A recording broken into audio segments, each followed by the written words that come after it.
Hello students, this is your economics teacher INR. I hope you are well and utilizing the time wisely. In the previous class, you learned about chapter 7, International Economics. Today, you are going to learn about chapter 8, International Economic Organization.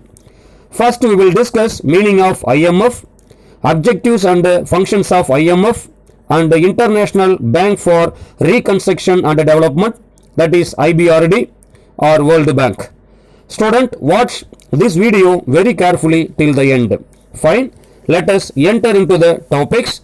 First, we will discuss the meaning of IMF and its objectives and functions.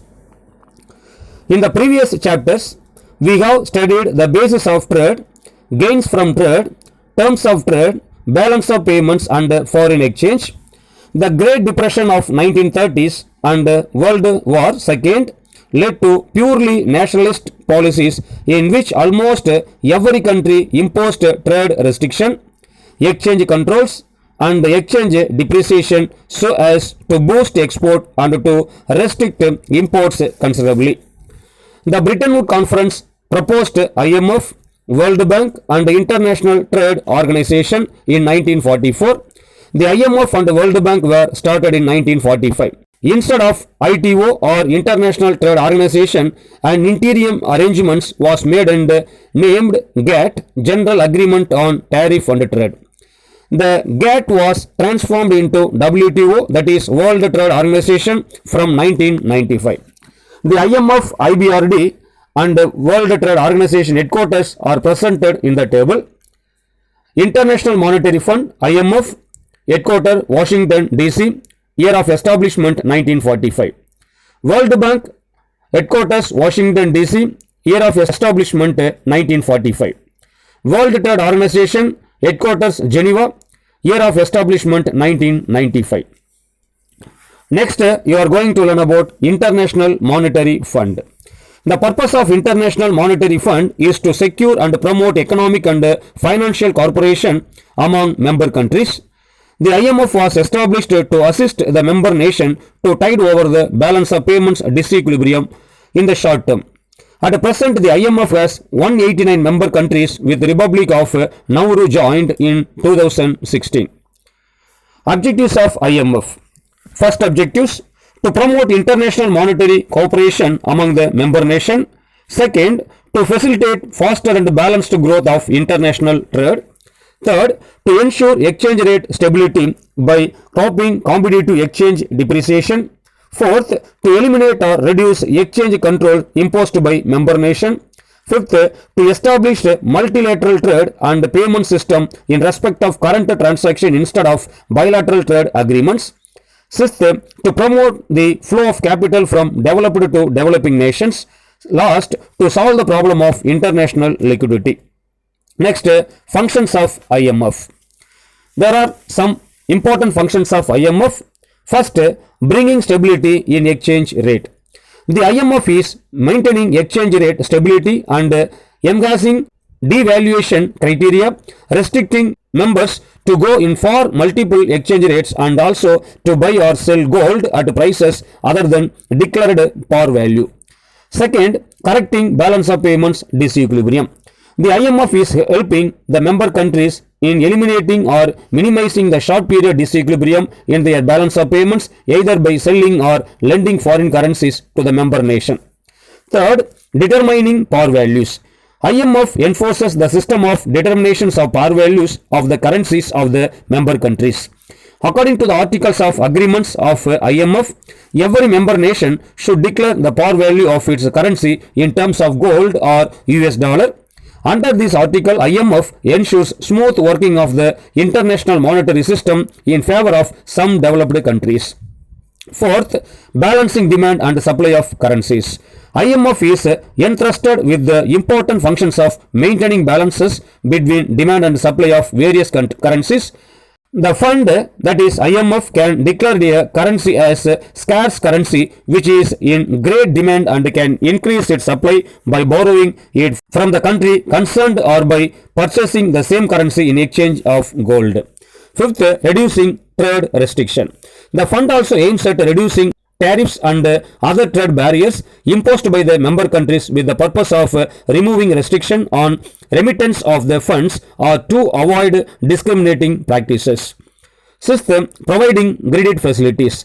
IMF is providing different borrowing and credit facilities with the objectives of helping the member countries.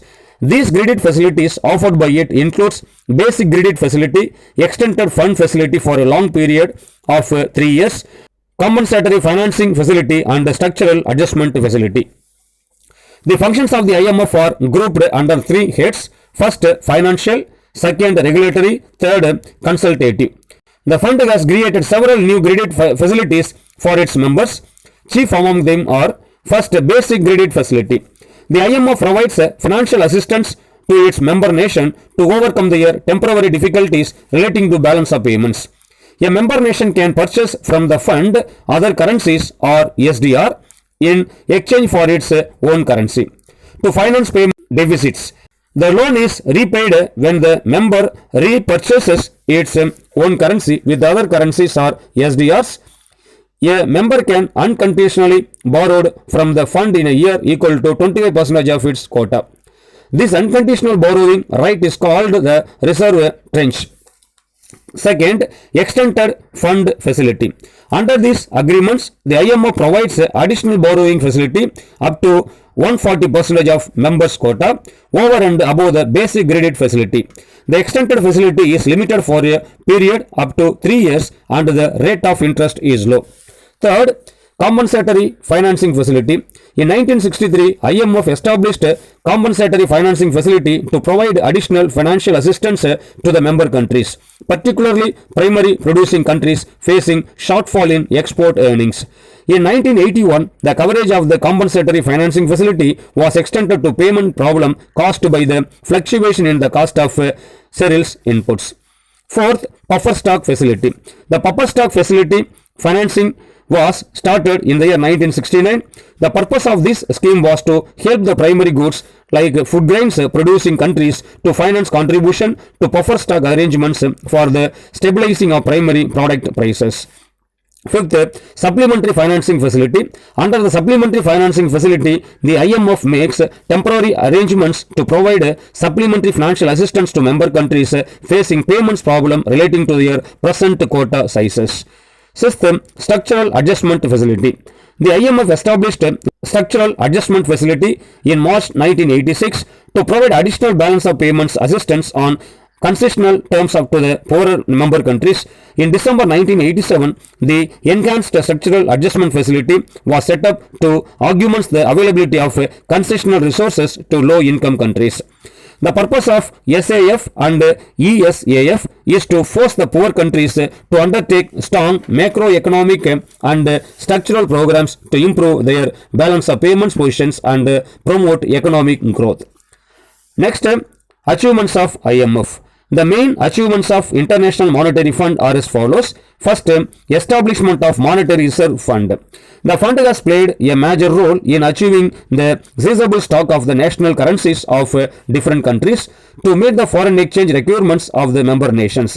IMF uses its stock to help the member nations to meet foreign exchange requirements. Second, monetary disciplines and cooperation. The IMF has shown keen interest in maintaining monetary discipline and cooperation among the member countries. To achieve these objectives, it has provided assistance only to those countries which makes sincere effort to solve their problems. Third, special interest in the problem of underdeveloped countries. The notable success of the fund is the maintenance of special interest in the acute problem of developing countries. The fund has provided financial assistance to solve the balance of payments problem of underdeveloped countries. However, many underdeveloped countries continue to be underdeveloped countries, while the developed countries have achieved sustainable growth. Next, India and IMF. Till 1970, India stood fifth in the fund and it had the power to appoint a permanent executive director. India has been one of the major beneficiaries of the fund assistance. It has been getting aid from the various fund agencies from time to time and has been regularly repaying its debt. India's current quota in the IMF is SDR, that is special drawing rights, 5,825.5 million. make it the 13th largest quota holding country at IMF with a shareholding of 2.44%. Besides receiving loans to meet deficit in its balance of payments, India has benefited in certain other respect from the membership of the fund. Student, secondly, you are going to learn about International Bank for Reconstruction and Development, that is IBRD or World Bank. The International Bank for Reconstruction and Development, IBRD, otherwise called the World Bank, was established in 1945 under the Bretton Woods Conference in 1944. The purpose is to bring about a smooth transaction from a wartime to peacetime economy. It is known as a sister institution along with the International Monetary Fund. The membership in International Monetary Fund is a prerequisite to become a member of IBRD. The IBRD was established to providing long-term financial assistance to member countries. There are 5 affiliates of World Bank Group. First, International Bank for Reconstruction and Development. Second, International Development Association. Third, International Financial Corporation. Fourth, Multilateral Investment Guarantee Agency. Fifth, International Center for Settlement of Investment Disputes. Next, functions of IBRD. The World Bank performs the major role of providing loan for development works to member countries, especially to underdeveloped countries. The World Bank providing long-term loans for various development projects. Article 1 of the agreement states the functions performed by the World Bank as follows. First, investment for productive purpose. The World Bank performs the functions of assisting in the reconstruction and development of territories of member nations through facility of investment for productive purpose. It also encourages the development of productive facilities and resources in less developed countries. Second, balanced growth of international trade. Promoting the long-range balanced growth of trade at international level and the maintaining equilibrium in balance of payments of member nation by encouraging international investment. Third, provision of loans and guarantees. Arranging the loans or providing guarantees on loans by various other channels so as to execute important project. Fourth, promotion of foreign private investment. The promotion of private foreign investment by means of guarantees on loans and other investment made by private investors. The bank supplements private investment by providing finance for productive purpose out of its own resources or from borrowed funds. Fifth, technical services. The World Bank facility different kinds of technical services to the member countries through staff college and experts. India and World Bank. The name International Bank for Reconstruction and Development was first suggested by India to the drafting committee. Since then the two has developed a close relationship with each other from forming the policies of economic development in India to financing the implementations of these policies. The World Bank has given large financial assistance to India for economic development. Special mention may be made of the assistance World Bank has given to India in the development of infrastructure such as electric power, transport, communication, irrigation project and steel industry. The World Bank has assisted a number of projects in India. The IFC has identified 5 priority areas, namely capital market development, direct foreign investment, access to foreign markets, equity investment in new and expanding companies and infrastructure. The World Bank has also assisted India in accelerating programs of poverty alleviation and economic development. Until China became the member of World Bank in 1980, India was the largest beneficiary of the World Bank assistance. Next, World Trade Organization. The World Trade Organization was established in 1995 as a successor to the GATT. It is a new international organization set up as permanent body and is designed to play the role of in the sphere of trade in goods and services, foreign investment and intellectual property rights. The Dunkel draft, formulated by Arthur Dunkel, is Secretary General become the base for WTO.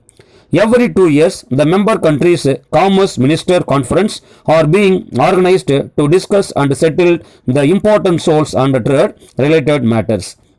The first WTO conference was held at Singapore in 1996. The recent conference was held at Argentina in 2017. It was planned to organize 12th Ministerial Conference at Kazakhstan in 2020. Functions of WTO. The following are the functions of the WTO. First function, it facilitates the implementation, administration and operations of the objectives of the agreements and of the multilateral trade agreements. Second, provides the forms for negotiation among its members concerning their multilateral trade relation in matters relating to the agreements. Third, it administers the understanding on rules and procedure governing the settlements of disputes. Fourth, it cooperates with the IMF and the World Bank and its affiliated agencies with a view to achieving greater coherence in global economic policy making. Next, WTO and India. India is the founding member of the World Trade Organization. India favors multilateral trade approach. It enjoys a MFN status and allows the same status to all other trading partners. India benefited from WTO on following grounds. First, by reducing tariff rate on raw materials, components and capital goods, it was able to import more for meeting her developmental requirements. India's imports go on increasing. Second, India gets market access in several countries without any bilateral trade agreements. Third, advanced technology has been obtained at a cheaper cost. Fourth, India is in a better position to get quick redressal from the trade disputes. Fifth, the Indian exporter benefited from wider market information. Next, you are going to learn about South Asian Association for Regional Cooperation, that is called as SAARC. The South Asian Association for Regional Cooperation is an organization of South Asian nations which was established on 8th December 1985 for the promotion of economic and social progress, cultural development within the South Asia regions and also for friendship and cooperation with other developing countries. The SAARC group comprises of Bangladesh, Bhutan, India, Maldives, Nepal, Pakistan and Sri Lanka. In April 2007, Afghanistan became its 8th member. The basic aim of the organization is to accelerate the process of economic and social development of member states through joint action in the agreed areas of cooperations. The SAARC Secretariat was established in Kathmandu, like Nepal, on 16th January 1987. The first SAARC summit was held at Dhaka in the year 1985. SAARC meets once in 2 years. Recently, the 20th SAARC summit was hosted by Sri Lanka in 2018. Functions of SAARC. The main functions of SAARC are as follows. First one, maintenance of the cooperation in the region. Second, prevention of common problems associated with the member nation.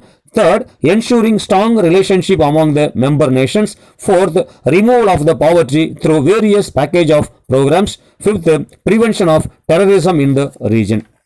Next, Association of Southeast Asian Nations, ASEAN.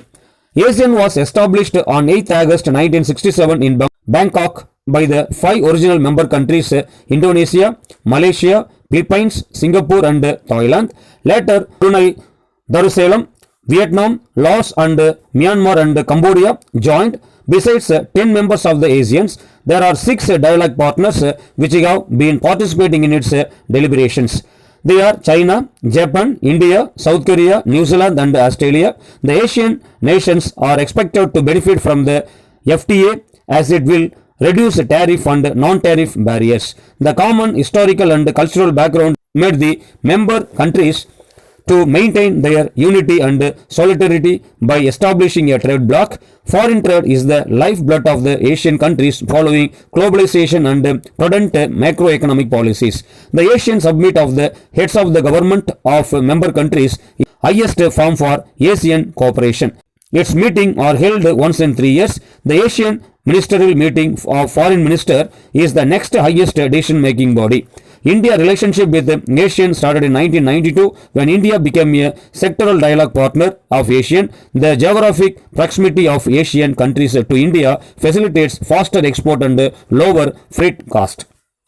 Next, functions of the ASEAN. First, it facilitates free movements of goods, service and investments within ASEAN by creating a single regional market like the European Union. Second, it provides free access to the markets of one member country to the markets of all other member countries, thus fostering growth in the region. Third, it improves business competitiveness between business from different countries and also narrow developmental gap between member countries. Fourth, it paves way for the market and investment opportunities for the member nation. Fifth, it fosters cooperation in many areas including industry and trade. Finally, you are going to learn about BRICS. BRICS is the association of 5 major emerging national economics: Brazil, Russia, India, China and South Africa. Originally, the first 4 were grouped as BRIC before the induction of South Africa in 2010. The term BRIC was coined in 2001. The BRICS members are known as their significant influence on regional affairs. Since 2009, the BRICS nations have met annually for formal summit. South Africa hosted the 10th BRICS Summit in July 2018. The agenda for BRICS Summit 2018 includes inclusive growth, trade issues, global governance, shared prosperity, international peace and security. Its headquarters is at Shanghai, China. The new developmental bank, formerly referred to as the BRICS Development Bank, was established by BRICS states. The first BRICS Summit was held at Moscow and South Africa hosted the 10th conference at Johannesburg in July 2018. India had an opportunity of hosting 4th and 8th summit in 2012 and 2016 respectively. Functions of BRICS.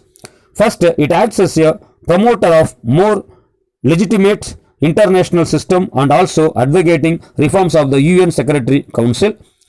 Second, this group of nations is especially meant for South-South framework for cooperation.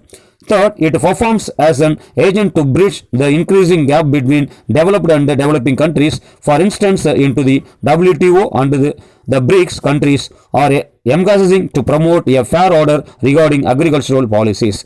Fourth, it performs a commendable contribution for assisting developing countries in gaining in areas such as an advantage in trade and climate changes negotiations.